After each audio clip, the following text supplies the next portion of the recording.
Welcome to KS Ledge Quick Take Wrap Up, an inside look into what happened this legislative session. Today we'll hear from Kansas State Senator Ethan Corson, District 7. Senator Corson, what's your quick take?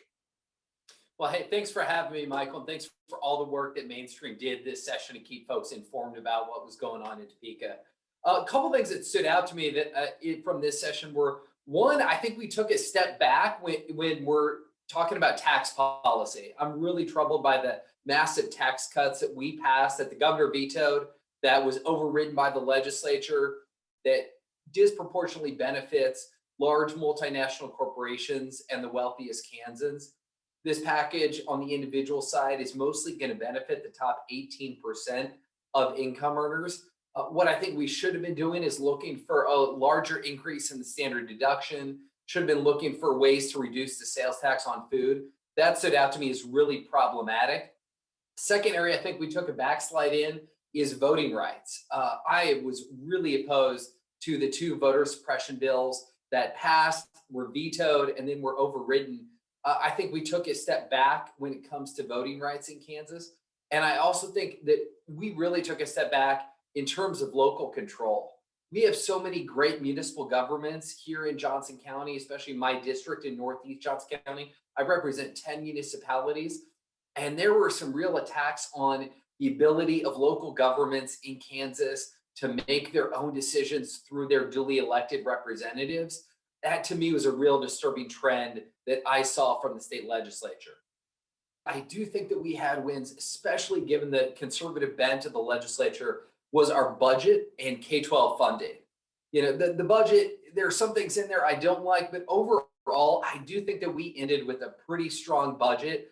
A couple highlights, we were able to add to the budget $53 million for higher education. We were able to finally get $17 million for judicial branch pay increases, which was much, much needed, long overdue.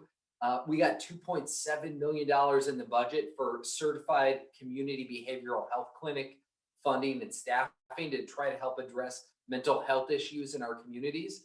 And we got a $36 million increase in the state's share of a Medicaid waiver program aimed at allowing folks with intellectual and developmental disabilities who want to live at home to do that. So overall, was really happy with the budget. Again, especially given the makeup of the legislature.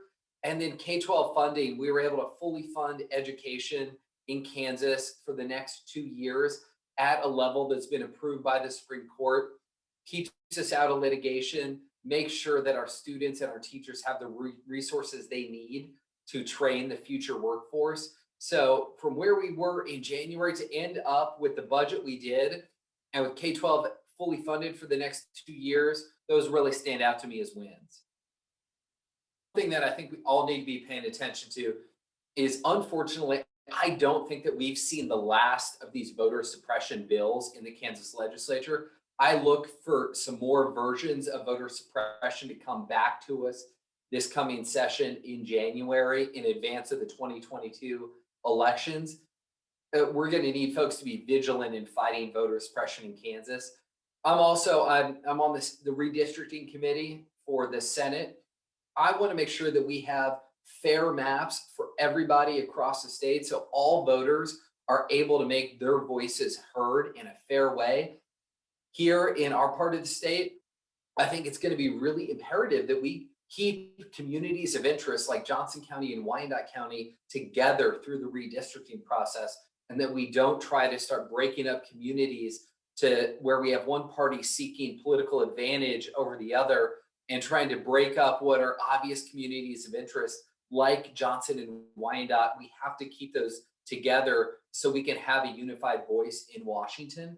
And then heading into the 2022 election cycle, I think we're going to see attacks on our state Supreme Court. All of our justices except one are up for retention.